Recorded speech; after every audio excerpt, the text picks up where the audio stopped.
What is going on, everybody? Welcome to another brand new installment of For the Love of Wrestling.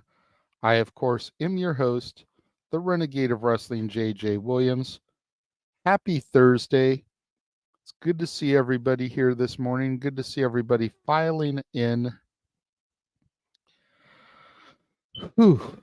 It's been a busy week, and it's only going to get busier. It's only going to get crazier. Today kicks off all of the real festivities for the multiverse of media. 5 days in a row of watch alongs. We've got Walter, who's in the chat room. What's up, buddy? And James Hebert calling the action for the Josh Barnett Bloodsport X presented by GCW today. Tomorrow is Ring of Honor, Supercard of Honor, and the Hall of Fame. Saturday is Stand and Deliver and Night 1 of WrestleMania. Sunday are the Slammies and Night 2 of WrestleMania. Monday is the Raw After Mania. And then we get a little bit of a break before we cover Windy City Riot and Collision Battle of the Belts. So much stuff on deck here these next few days. Lots of content coming your way, but we're not here to talk about that. That'll be later on today on Meech's Musings when Jeff does the go home shills for the week. Right now, we're here to discuss professional wrestling and specifically AEW Dynamite. And we're going to get caught up on NWA Power because I wasn't able to cover that yesterday. So we're going to get right into that because I feel like that's just going to be very quick. No disrespect to NWA, but this week's show was just, I think the kids used the term mid. It was very just kind of mid. The matches were decent, but not great. The promos really kind of came off as flat to me for the most part. But let's get into it. The show kicked off with Tom Latimer versus Carson Drake, and Latimer just destroyed Carson Drake. Picked him apart until he got the victory. I will say Latimer did come off like a beast, though. I do like the fact that he was booked to look like this imposing monster. So at least it made sense the way he destroyed Drake, but this was not a good way to kick the show off because there was no hype to it. There was no real excitement. Much like the next match, but I actually probably would have started the show with this one because it was a tag team match, 4 young individuals. They were doing some flashy stuff, so I feel like it would have generated the excitement in the crowd that really would have kicked the show off well. We had the kids versus the slime balls. Again, this was just a so-so match, but I feel like it was a little bit more fast-paced, a little bit more entertaining in the Meltzer style, and I'm sure everyone knows what I mean by that. But it just didn't have any real anything to it for me. The kids picked up the victory here. Again, it wasn't a bad match. It just, I felt there was no story or anything here. It was just oh, well, these guys showed up and these guys showed up. Let's throw them out there and have a match so that we can have another match on the card type of feel. We then had a Joe Alonzo promo, and he was addressing his opponent for the evening, Mo Jabari. And Alonzo is doing his promo, and Daisy Kill interrupts him, basically shoos him away, and takes the promo over. Looks like there could be something getting built here. Gonna have to see if they actually play this out and ride with it over the next few weeks on TV. But on the surface, it was just kind of a what the hell, you know? The best promo of the night was the next one. We had Natalia Markova back there being interviewed, and Vampiro on the other side of the interviewer. And Natalia Markova is cutting her promo on Kenzie Page because Natalia is now the number one contender to the Burke, the NWA Women's Championship. And once she's done with her promo, they turn to Vampiro, and Vampiro takes the mic from the interviewer, and he talks directly to the camera about how he can guide, how he can mentor, how he can help. And he looks almost like he's just putting out a general call to arms. And then he turns to Natalia and he's like, and I'm talking to you. And I'm like, ooh, this could be intriguing because Vampiro is a legend. He's been around this business forever. And Natalia Markova is definitely a female star on the rise. She is a favorite of the multiverse of media, specifically James Hebert. So to see Vampiro offer to take somebody like Natalia Markova under his wing definitely piques my interest. From there, we go to the Joe Alonzo match against Mo Jabari. This was the match of the night, but that's not saying much, if we're being honest, considering everything we've seen on this episode. It was a good match. It was a solid match. I hope to see more from these two. I do hope there's a rivalry here down the road. But with the Daisy Kill thing that happened in the backstage promo, I am also hoping they don't just discard this. You know what I mean? Like, I feel like there could be something here with Mo Jabari. And I'm feeling like there could be something developing with Daisy Kill. I don't mind if they run two rivalries simultaneously like that. Alonzo bouncing back and forth. But they can't just completely disregard one or the other. Main event was the New Spectaculars 2.0 versus Knox, Murdoch, and Smalls. And the main story here was that there were two little people. I prefer to call them vertically challenged. I feel that's a more politically correct term.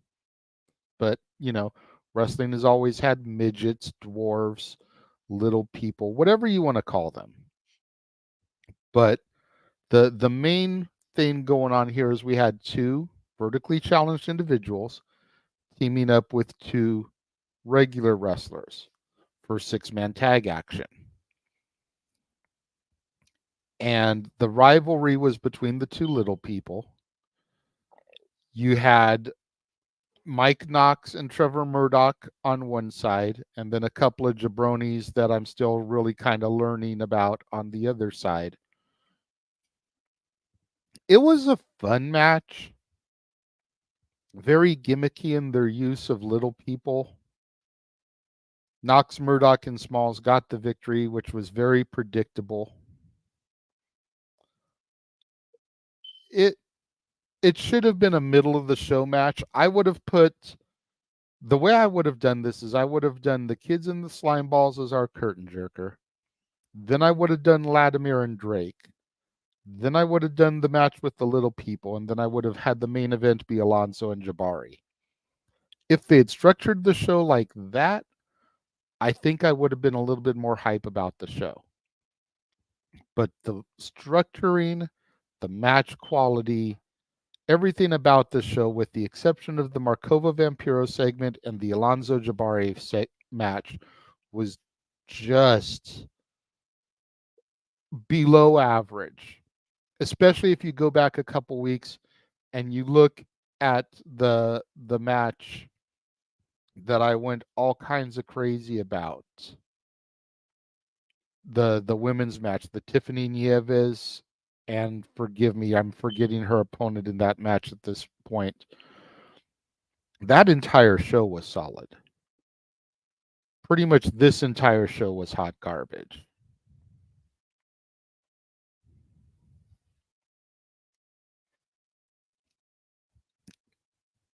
No, unfortunately, Matthew, they were not bigger than the Bucks. So that's going to basically take care of the NWA review. I'm going to do what I always do when I do more than one show. I'm going to take a brief commercial break, show you our updated watch along trailer, everything that's going to be coming across the multiverse of media as far as watch alongs go, starting with today's GCW show, going all the way through Bash in Berlin. Stay tuned. We will be right back.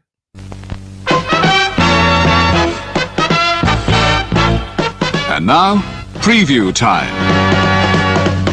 So let's take a look at what's coming your way.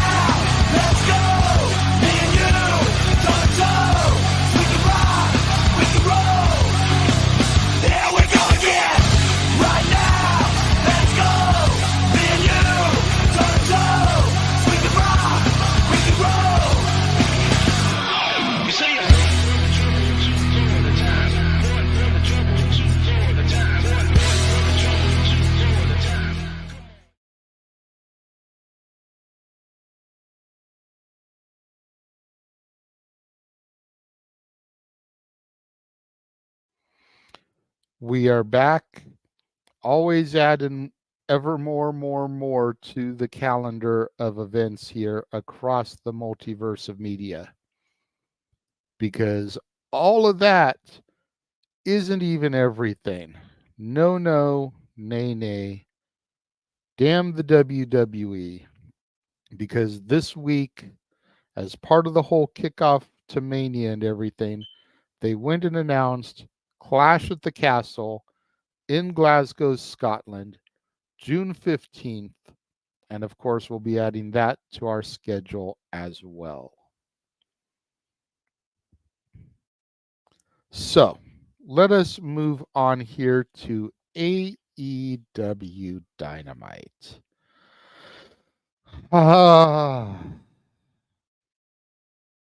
What a show this was.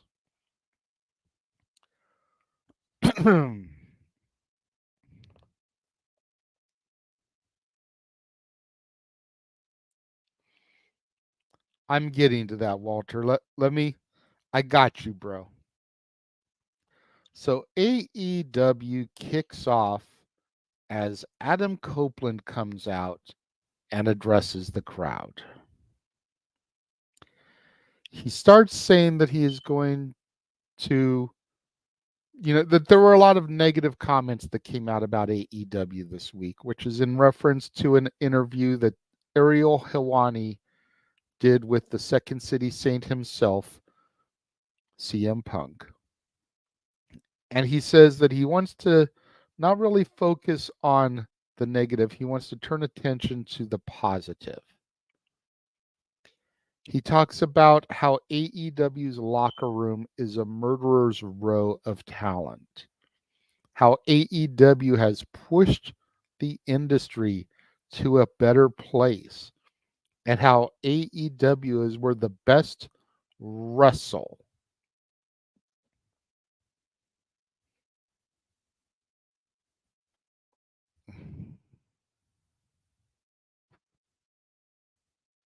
Now, I haven't seen all of the Punk interview yet.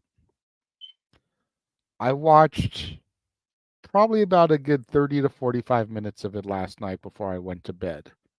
I figure I'll watch the rest this evening.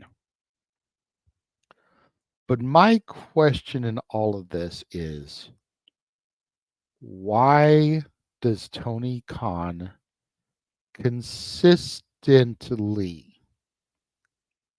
feel the need to try to make it a pissing contest between him and WWE? Tony, your arenas are not selling out. You're losing star talent. You've got talent with their feet halfway out their door, just waiting for contracts to expire. You just released talent and you said that you would never cut talent.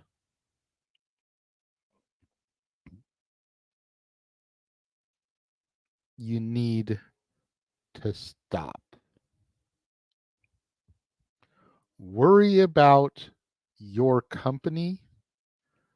Don't worry about the competition. There's a reason why the WWE has been the global leader in sports entertainment and professional wrestling for freaking 40 years.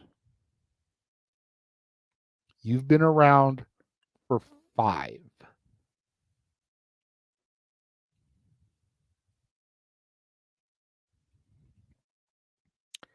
As Adam Copeland is leaving, he introduces Will Ospreay. Let's see. I know none of you guys super chatted right now, but for this portion, I will see what you guys had to say. Walter, AEW needs to stop worrying about what WWE is doing or saying. Just focus on good stories, good wrestling, do your own thing, stop responding to everything. Yes. Preach it, brother. Yeah, get that popcorn ready, Matthew. It pains me so much that Adam Copeland had to do the stand-up for AEW speech because Tony got triggered. Exactly. Why use a 20-year vet of the other company to do this? Use a homegrown AEW original and let them get AEW over. Yes. Oh my God, yes. Like, I know Kenny Omega is still dealing with his diverticulitis, but I don't see any reason why they couldn't have trotted him out there for that speech and just let him cut that promo. And as a matter of fact, I think it would have made it even more impactful with the world knowing that he was dealing with diverticulitis. The best wrestle, just look at the cage match ratings for Jay White, Billy Gunn. I don't care about the cage match ratings, Matthew, but I will take a look at that now that you said it. So we then go into Will Ospreay versus Powerhouse Hobbs. And this was a solid match. I'm not going to sit here and try and lie and say that it wasn't good. But Hobbs was way out of his league here. Powerhouse Hobbs does not belong in the same ring as Will Ospreay, except for the fact that they're both members of the Don Callis family. So Powerhouse Hobbs can stand behind Ospreay in the middle of an in-ring promo. Powerhouse Hobbs does not deserve to be in the ring with Ospreay. We then get Bryan Danielson versus Lance Archer. This match went way longer than it needed to, because much like the last match, Lance Archer is out of Bryan Danielson's league. There was just no reason for this. Both Ospreay and Danielson won their matches because they're going to be fighting each other in a few weeks. So we can't have either one look weak. So let's give them people that we know they can beat, but we'll let them have a 30-minute match with them because they're the greatest wrestlers of all time. Except Hobbs and Archer aren't. So you expose them by having them in there too long. Hobbs and Wardlow are very similar. They should be coming in, smashing, and then leaving. But they should be doing that to lower tier talent. You can't have Hobbs in there against a guy the caliber of Ospreay. It was just garbage. The matches came off like Tony Khan had a dartboard in the back room It's like, oh, we're gonna have Will Ospreay wrestle. Who's he gonna wrestle? Powerhouse Hobbs. Great match. Let's do this. Pathetic. We then had Renee with Lion Hook, and Jericho said something that Hook said last week about how Hook knows who Jericho is, and referring to the fact that Jericho has turned on many a partner. And so they make a match for Collision where they're going to be in tag team action, kind of as a way to prove themselves to each other. And they're going to be taking on Shane Taylor Promotions, Shane Taylor and Lee Moriarty. Because apparently, that's a great tag team to be credible with. Not Private Party, not Top Flight, not FTR. No. We'll throw Shane Taylor Promotions on the show. They've been on AEW television like twice this year. That's the go-to standard in tag team wrestling. Fuck out of here with this shit.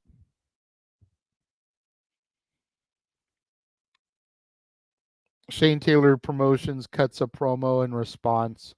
And then we move on to Jay White versus Daddy Ass. And at least this match had some story to it. It was a brutal match. It was intense. Daddy Ass and Jay White trying to get the one up on each other for the weeks and months of stuff going on. And then we got a disqualification finish.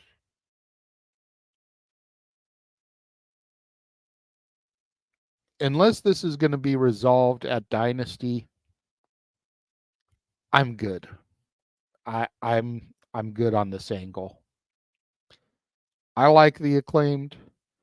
I like Bullet Club Gold. I like them as a unit, the Bang Bang Scissor Gang. I'm done with this stupid feud though. We then had Renee talking with Willow Nightingale, Chris Statlander, and Stokely Hathaway. And this promo was mainly for Willow to get over, how she kind of made her name in the Massachusetts area, how it's been kind of like a home away from home for her, how the fans have always supported her. And she starts to talk a little bit about Julia Hart and the TBS title match. And then Mercedes Moné comes out. And Mercedes completely steals the spotlight from Willow, all the focus from Willow, all the good fan reaction from Willow, and makes everything about herself. We have an AEW ranking system that goes off of wins and matches. And somehow, Mercedes Moné is the number one contender and will face the winner of Willow Nightingale and Julia Hart at Double or Nothing, but she hasn't had a single match yet. Anybody want to explain that to me? I mean, I have my theories.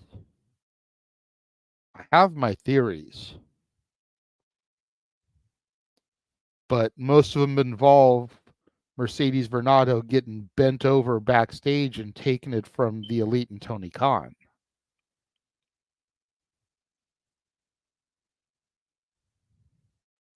No reason whatsoever she should be the number one contender, and she hasn't even had a match yet.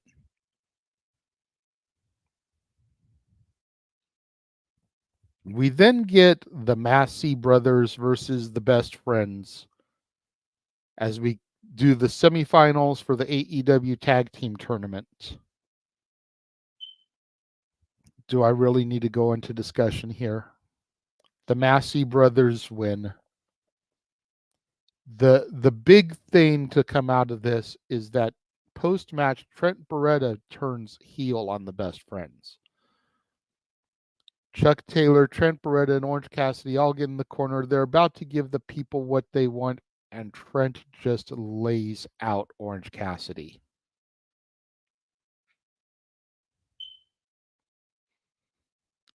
I was taken aback by this, I'm not going to lie.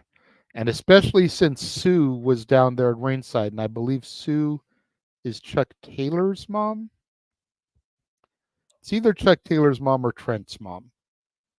But she was down there at ringside the entire time for this match, and she saw this right in front of her face. It's like, okay. That was honestly probably one of the highlights of the night for me. Was that heel turn, because it was unexpected. We then had Mariah May versus Thunder Rosa, which was the match of the night. Thunder Rosa got the victory over Mariah May and is going to now challenge Toni Storm for the championship at Dynasty. Of course, this is going to end up just being another notch in the timeless belt until we get to what will more than likely be Toni Storm versus Mercedes Varnado, Mercedes Moné at All In. But it was a really solid match. And it's good to see that Thunder Rosa is finally going to get an opportunity to reclaim what she never really lost in the first place. We then went backstage and we had a promo with Penta El Cielo Miedo, and he issues a challenge to Adam Copeland.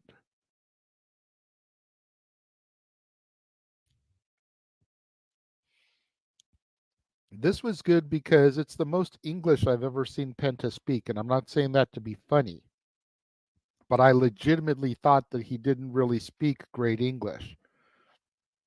And while he does have a heavy accent, I understood everything he was saying. So I would love to hear him speak a little bit more. But he basically said, he's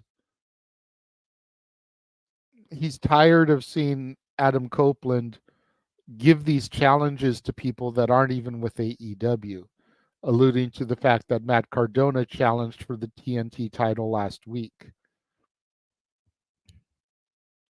So he wants to have a challenge where somebody who's been with AEW for a long time can get the shot, and he wants the opportunity.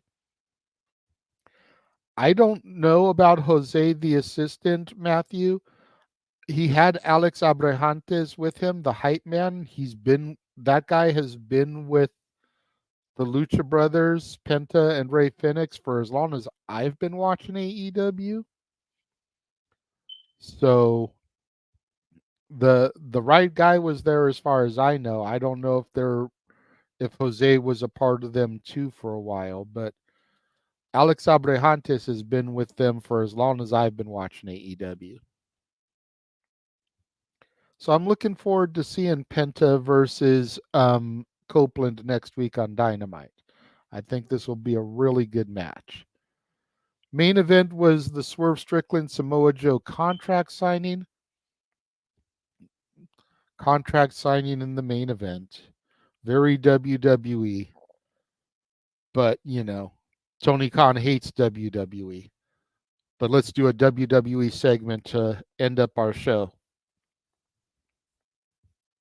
It was a good contract signing as far as they go. It was very, very intense. He got the message across. Swerve got a beatdown from Samoa Joe and drew blood. And then Swerve signed the contract in his own blood. I thought that was a hell of a statement to make. Good way for the show to go off the air. The last half hour or so of the show was really, really good. The Mariah May Thunder Rosa match, the Penta challenge, the contract signing. Everything before it, questionable at best. matches with people that weren't on the level of the star in the ring, people stealing other people's spotlight. Just AEW has been all over the place lately, and I definitely have a lot to say about it. You guys have seen me do some of my Inside the Mind of the Renegades. I will be doing one probably after Dynasty regarding Tony Khan and AEW. It's something I've been kicking around for a while, and I've just kind of been trying to find the right place to do it. I could have done it this week as an additional content, but this week is all about WrestleMania. So I didn't want to focus and do a AEW-centric show on the road to WrestleMania. But I'm thinking I'll do it after Dynasty. That way, we'll have gotten to the pay-per-view. Pay-per-view will have happened. And then we can even wait till the Dynamite fall out of the pay-per-view. And then I can have my thoughts. So just be on the lookout for that, because it will be sometime after Dynasty. And once I settle on a day, you'll see the graphic go up.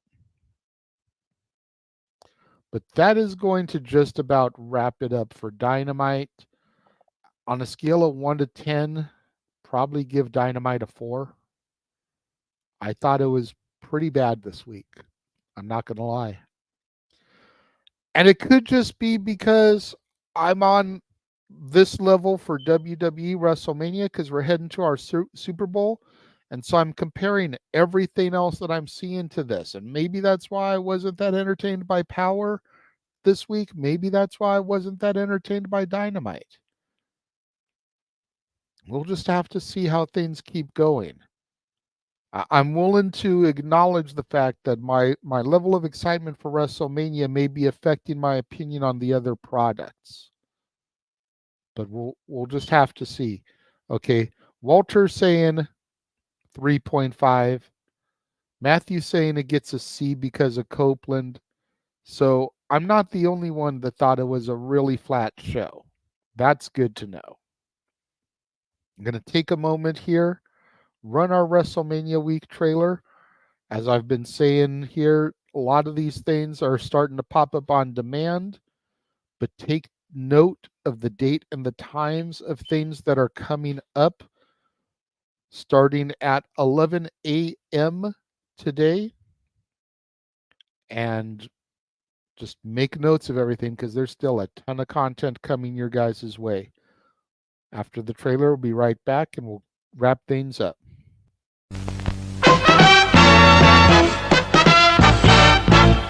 And now, preview time.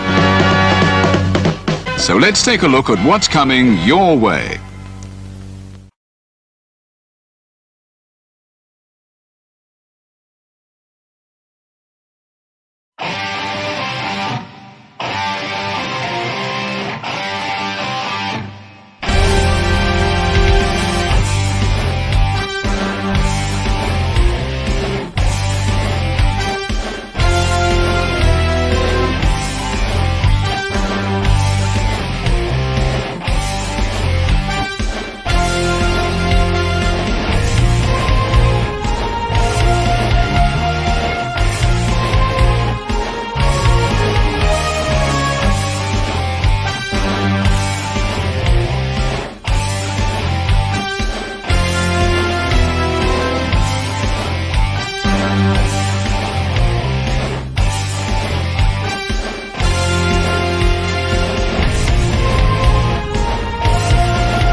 And we are back. Lots of good stuff coming up. Like I said, again, kicking off 11 a.m. Pacific, 2 p.m. Eastern with my review of Becoming Immortal, Bray Wyatt. Got that on deck. We've got Meech's Musings coming up later on today.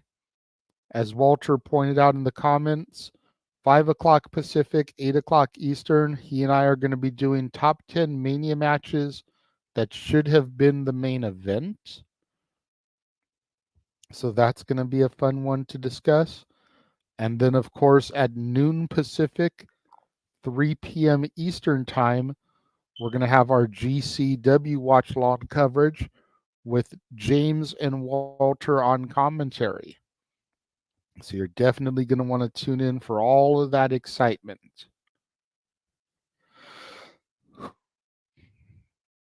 I am going to go get a little bit of rest before I have to do the review, before I have to go out to work.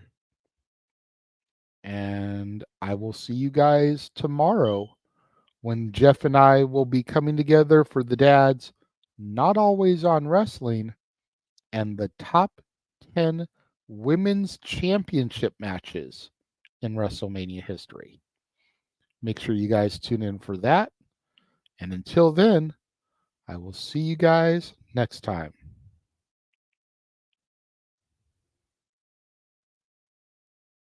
The Jeff Meacham Network's Multiverse of Media. For over 15 years, the recognized symbol of excellence and the standard bearer in coverage of sports and entertainment.